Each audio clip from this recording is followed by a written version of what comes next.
Problem problem ये है कि वो एक लड़की है। और क्या प्रॉब्लम है? प्रॉब्लम ये है कि हम चाहते हैं हमारी लाइफ में कोई प्रॉब्लम ही ना हो, लेकिन अगर हमारी लाइफ में कोई प्रॉब्लम ना हो तो ये उनके लाइफ की सबसे बड़ी प्रॉब्लम है। बेसिकली हर लड़की की लाइफ में एक उम्र आती है जब उसे ये रियलाइज होता है कि अब उनकी लाइफ एक ड्राइवर, एक बॉडीगार्ड, एक नौकर और एक एटीएम के बिना नहीं चल सकती। लेकिन अब हर लड़की तो इतना सब कुछ अफोर्ड कर सकती नहीं ना, इसीलिए लड़कियां खोजती है बॉयफ्रेंड, ट्राई पे रखती है, काम पे रखती है, काम अच्छा लगे तो नौकरी, परमानेंट शादी। और शादी में सबसे इंपॉर्टेंट चीज क्या होती है? औरत की मांग भरना। और आदमी का तो काम है औरत की हर मांग भरना। अरे नौकरी जाने का पेपर वर्क नहीं खत्म होता जितनी जल्दी लड़की गायब। अबे ऑफिस वाले इतनी जल्दी आई कार्ड नहीं मांगते जितनी जल्दी लड़कियां तलाक मांगती है। बेसिकली अगर लड़की को एक बार पर्स में हाथ डालना पड़ गया यानी गए। पर्स में तो इनकी मिस्टर इंडिया वाली घड़ी रखी होती है, साला हाथ डालो और गायब। अबे बिल भरना चाहते हो ना तो बिल भरो, बिल भरने चाहने का नाटक मत करो, बिल के अमाउंट के हिसाब से बिल मत भरो, हर बार बिल भरो। और सुन, लड़कियां है ना माँ बाप के सामने गिव अप मारने का सिर्फ नाटक करती है। ऐसा कभी नहीं होगा कि तुम 2 लाख कमा रहे हो और वो माँ बाप के प्रेशर में आके 50,000 वाले से शादी कर ले।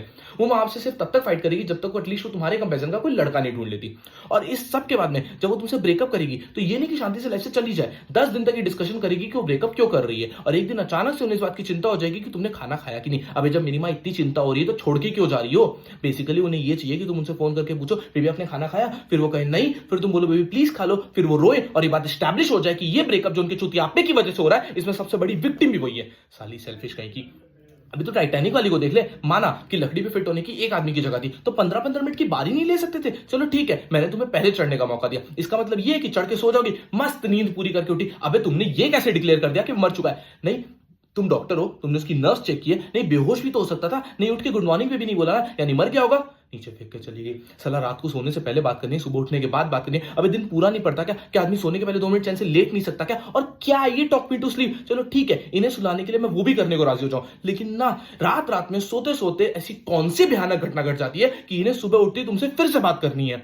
बेबी 1 घंटा हो गया तुमने फोन नहीं किया। अबे आधा घंटा तो मुझे खुद को जगाने में लग जाता है, फिर आदमी हगता है, ब्रश करता है, नहाता है, शुरू में दिन के बारे में सोचता है। अबे हर आदमी का फंडामेंटल राइट है हगते हुए सोचना, लेकिन ना इन्हें तो तुमसे तब भी बात करनी है। भाई शादीशुदा आदमी ऑफिस के लिए लेट क्यों हो रहा है? क्योंकि जो टाइम पे उठते हैं उन्हें बात करने में देरी हो जाती है, और जो समझदार है वो उठते ही लेट है ताकि उठो तैयार और भागो, बस बात ना करनी पड़े। इस सब को बर्दाश्त करने के बाद में इनका सबसे बड़ा चुतियापा ये है कि इन्हें तुमसे सेक्स के बाद भी बात करनी है। अबे पागल हो क्या? सेक्स सेक्सी इसलिए बिकॉज इट्स अल्टीमेट। क्लाइमेक्स को क्लाइमेक्स क्यों बोलते हैं? क्योंकि उसके बाद पिक्चर खत्म। अबे मीठा खाने के बाद कोई सूप पीता है क्या? कभी कभी तो मुझे लगता है they want you to talk them to orgasm. इन लड़कियों की ना आदमी से सिर्फ 2 नीड्स होती है, I love you and sorry. I love you बोलो तो बोलेंगी why do you love me. इन्हें हर 2 महीने बाद जानना है why do you love me, या I know you love me but give me 5 reasons why do you love me. अबे पागल हो क्या? इतना कौन सोचता है बे? सुना नहीं तुमने प्यार एक एहसास है? इस सबसे बड़ा चुतियापा है ये सॉरी, क्योंकि इवेंचुअली हर आदमी थक हार करके सॉरी बोल ही देता है, लेकिन सॉरी बोलने के बाद मामला खत्म नहीं होता। सॉरी बोलने के बाद असल मामला शुरू होता है कि तुम्हें पता तुमने सॉरी क्यों बोला। अरे तुम्हें ये भी नहीं पता तुमने सॉरी क्यों बोला? अरे मेरी माँ जिस बारे में लड़ाई हो रही है उस बारे में ही सॉरी बोल रहा हूं ना। इन्हें तुम कोई बात समझाओ, मजाल है जो समझ में आ जाए, वही बात इन्हें इनका एक बेस्ट फ्रेंड समझा दे तो 1 मिनट में समझ में आ जाएगी। ये सारा बेस्ट फ्रेंड का स्यापा जो है ना सूरज बरजात्या जी ने शुरू किया। बेस्ट फ्रेंड की टोपी पिना पिना के दोस्ती में no sorry no thank you, दोस्ती में अब प्लीज भी नहीं रहा, दोस्ती में पूछना भी नहीं रहा। भाई दोस्ती में अब लिमिट ही नहीं रही। दोस्ती में लड़का लड़की के घर आके जितने दिन रहना चाहे रह सकता है। दोस्ती में लड़की लड़के की गोद में बैठ जाए प्लेटोनिक है। दोस्ती में लड़की दारू पी के लड़की की पप्पी ले ले प्लेटोनिक है। दोस्ती में लड़की लड़के के सामने कपड़े बदल ले वो भी है। दोस्ती में तो शायद सेक्स भी प्लेटोनिक ही होता होगा। इन्हें तुम इनके कपड़ों के बारे में जरा सा कुछ बोल दो तुरंत फेमिनिस्ट टाइप हो जाएंगी। You can tell me what to wear. अरे जब तुम मुझे बता सकते हो कि मैं क्या पहनूं तो मेरा बताना अचानक से ये equality, independence, individuality, freedom, sovereignty का इशू कैसे बन जाता है? और ये साला भैंस की आंख फोन तो आदमी का सबसे बड़ा दुश्मन है, क्योंकि हर रिलेशनशिप के अंदर में एक स्टेज आती है जब आपको बात करते करते पता रहता है कि इस कॉन्वर्सेशन में एक पॉइंट के बाद में लड़ाई होनी है, लेकिन आप फोन रख नहीं सकते। क्यों? क्योंकि लड़कियों के हिसाब से आपके फोन में कट करने का ऑप्शन होना ही नहीं चाहिए। वो कट कर सकती है क्योंकि ये उनका हक है, या उन्हें मास्टर शेफ देखना है, लेकिन आप नहीं कर सकते। क्यों? क्योंकि एयरटेल अब आपकी फोन में नहीं टीवी में भी मारने के लिए आ चुका है। मैच रिकॉर्ड करो बाद में देखो। अबे औरतें कन्विंस हो गई है कि मैच रिकॉर्ड करके बाद में देखना एक जेन्युइन प्रपोजिशन है। अबे कौन सा सेल्फ रिस्पेक्टिंग मर्द मैच रिकॉर्ड करके बाद में देखता है बे?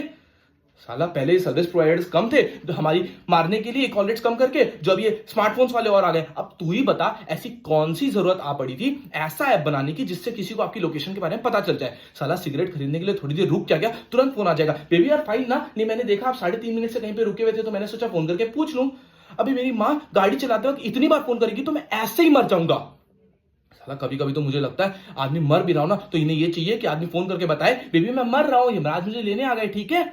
अबे अगर आदमी मर रहा है तो इन्हें ये नहीं होगी, परवाह नहीं होगी कि वो मर रहा है, उन्हें तब भी ये चाहिए, ये पूछेंगी कहाँ मर रहे हो, कैसे मर रहे हो और कौन कौन साथ में मर रहा है। अच्छा तुमने बताया नहीं तुम्हारा आज मरने का प्लान है, हो अब तुम उसके साथ भी मरने लगे। सती जी ऐसी थोड़ी छीन लाई थी अपने पति को यमराज से, उन्होंने लेनी कर दी होगी, कहा होगा कैसे क्यों कहां, यमराज जी बोलेंगे बहन जी गलती हो गई, माफ करिए, ले रही वापस। और इन लड़कियों का ना सबसे बड़ा सियापा ये है कि विमेन लव सरप्राइजेस, जबकि असल बात ये है women hate surprises, they just love the opportunity to be pretend to be surprised. इन्हें पता होना चाहिए कि तुम इनके लिए कुछ सरप्राइज प्लान कर रहे हो, इन्हें यह पता होना चाहिए कि तुम इनके लिए क्या सरप्राइज प्लान कर रहे हो। फिर इनकी असल खुशी इस बात में छुपी होती है कि इन्हें सरप्राइज पता होते हुए भी तुम इनके सामने जाओ और चिल्लाओ बेबी सरप्राइज, और इन्हें ओ करने का मौका मिल जाए। भाई लड़कियों की एक सवाल में ना दूसरा सवाल छुपा होता है, लेयर्स होते हैं। तुम्हें लग रहा होगा ये तुमसे पूछ रही है छोले कैसे लगे, भाई अगर तुम्हें अच्छे लगे तो ठीक है, अगर बाई चांस तुमने इनके छोलों में गलती से भी एक कमी निकाल दी तो वो रेसिपी इनकी मां ने दी होगी, और अगर तुम्हें इनकी मां के दिए हुए रेसिपी वाले छोले नहीं पसंद यानी तुम इनके फैमिली को हेट करते हो। इन लड़कियों को ऐसा क्यों लगता है कि इनके माँ बाप भगवान का रूप है और तुम जो भी जिंदगी में सीख सकते हो वो इनके माँ बाप से ही सीख सकते हो। तुम ये तुम्हारे माँ बाप के बारे में कुछ भी बोले कोई टेंशन नहीं, तुम इनके माँ बाप के बारे में जरा सी एक लाइन क्या बोल दो, थर्ड और फोर्थ वर्ल्ड वॉर तुरंत हो जाएगा। वो तुम्हारी माँ को मैनिपुलेटिव बोले कोई टेंशन नहीं, तुमने इनकी माँ को जरा सा टच ही क्या बोल दिया, इतनी टच हो जाएगी बाई गॉड कि हफ्तों तक टच करने को ना मिले। और इस सब के बावजूद लड़कियों के साथ कौन है, हम, और जो नहीं है वो लड़कियां डेस्परेटली ढूंढ रहे हैं।